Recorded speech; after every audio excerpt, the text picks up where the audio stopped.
Taterskin and the Eco-Defenders, Book 1, Wonders Never Cease, Chapter 33.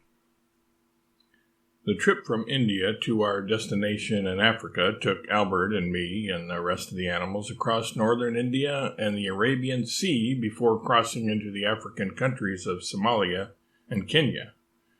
We finally reached our destination of Tingatinga, Tanzania, around 2 in the afternoon. Landing near the same spot we had before when we were traveling with Warble and Mary McGorkle, Albert and I and the rest were completely shocked to see the Aerodnap parked there. Where had it come from? We had assumed that it was still back in Oconomowoc, Wisconsin, in the 21st century, and would probably never again budge from its resting spot there. Who brought it here? Certainly not Warble, as he was banned from flying it. Was Mary here by herself? Had the McGorkles sold it? Had they lent it to somebody else, or what was up? The one possibility we didn't even consider was that Warble himself had turned over a new leaf and improved to the point where the big red M had disappeared from his forehead, and the facial recognition software in the Aerodnap allowed him to fly it again.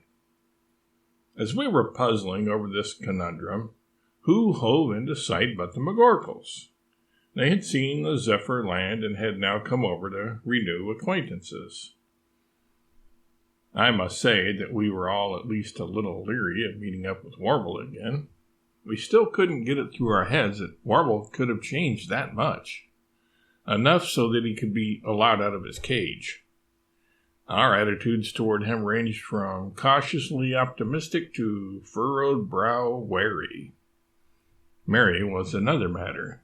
She was always sweet to all of us. We could never understand how such a couple ever got together. But, as they say, opposites attract.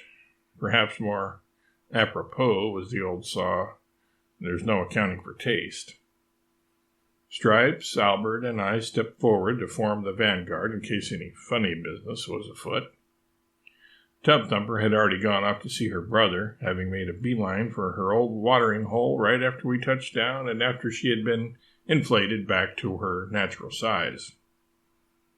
"Welcome back, friends," Warble sang out as he approached, extending his hand to Albert and smiling to beat the band. "I see you've fashioned a new time and space vehicle for yourself." "Yes, welcome back, all," added Mary, who was walking hand in hand with Warble. We stared back at them confused. How had this constantly quarreling couple transformed itself into a couple of giddy lovebirds?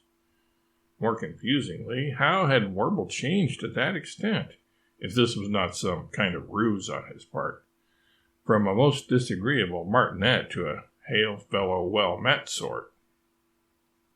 Instead of pressing the issue, none of us had made any reciprocal displays of being happy to see him. Warble let his hand drop to his side, seemingly unembarrassed, and not taking offense at our hesitancy to acknowledge him as a friend or even as a worthy acquaintance. Albert told Warble about how he had designed and built the Xenia Zephyr by reverse engineering the Aerodnap. After all, as the builder and maintainer of the prototype that the McGorkles had, Albert knew exactly how it was constructed as well as its manner of operation. Warble and Mary then took a better look at our group. Albert, Stripes, with Marmalade by his side naturally, and I had blocked the view of Draco, Rinky, and Rovette behind us, but now they too stepped to the fore. "Well, who do we have here?" Mary asked, indicating Rinky, the duck-billed platypus, and my dog friend Rovette. She already knew Draco and had recognized her. I was too proud to keep cool. I blurted out, "Mary, let me introduce you to Rovette, the light of my life, my boon companion, the most beautiful creature on this planet, or any other, and I hope the future mother of my pups, Rovette."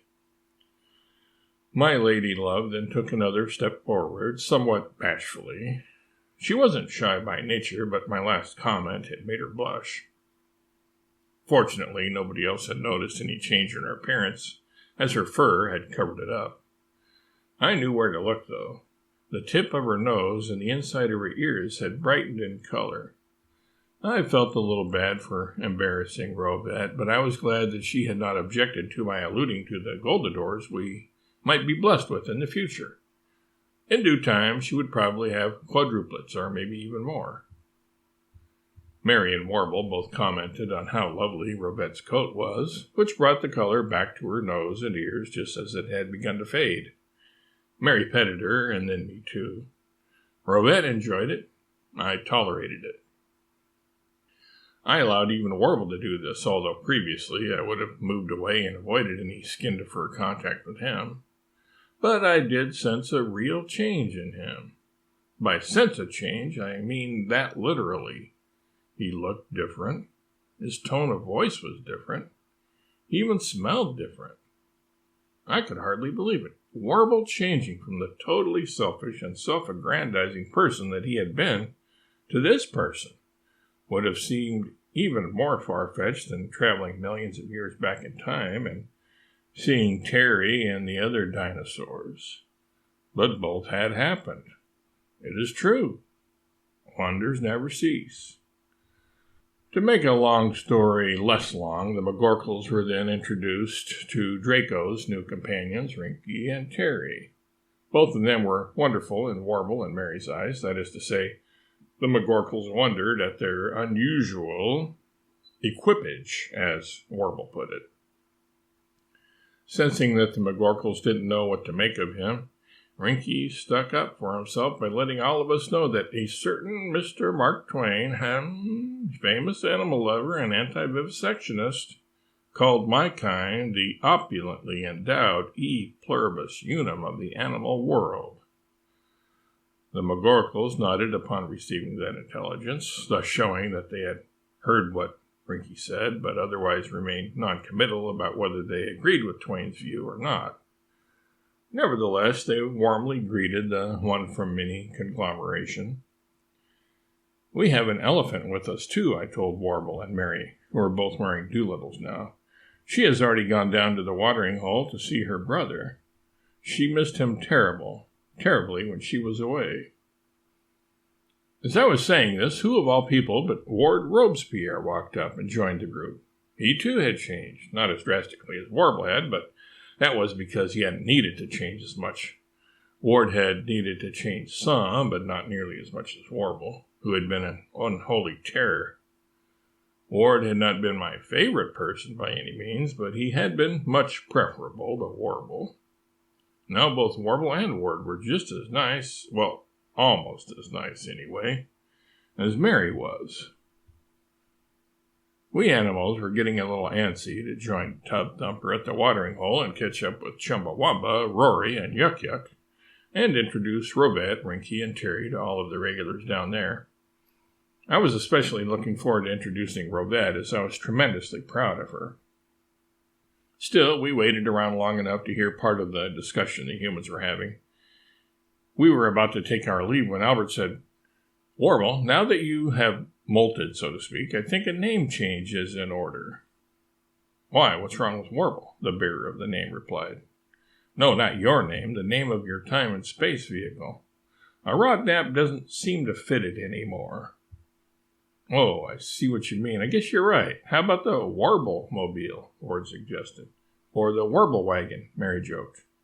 Warble, still being Warble after all, didn't realize that Ward and Mary were teasing him and responded as if they were seriously suggesting those names. No, nothing with my name on it," he said modestly. "Rocinante?" Albert suggested. "I've got it," Mary said. "Fast, forward, and back." All instantly knew, without any further discussion needed, that Fast, Forward, and Back was the perfect name for the craft. And so Albert began working right away on the name change, blotting out the old name painted on the side of the craft using the same solution Mary had applied to gradually lighten the big red M that had been painted on Warble's forehead during his period of house arrest. We animals now left, I no longer feeling it necessary to tell Albert where I was off to. I didn't want Robette to think that Albert owned me or anything like that. Well, we do own each other in a sense. He is my friend and I'm his friend. But you know what I mean. As I found out later, though, once the new name, Fast Forward and Back, had been painted on the erstwhile Arodnap, the four former fellow adventurers and now friends, Albert, Ward, Mary, and Warble, walked to the village to enjoy the rest of the afternoon and evening together.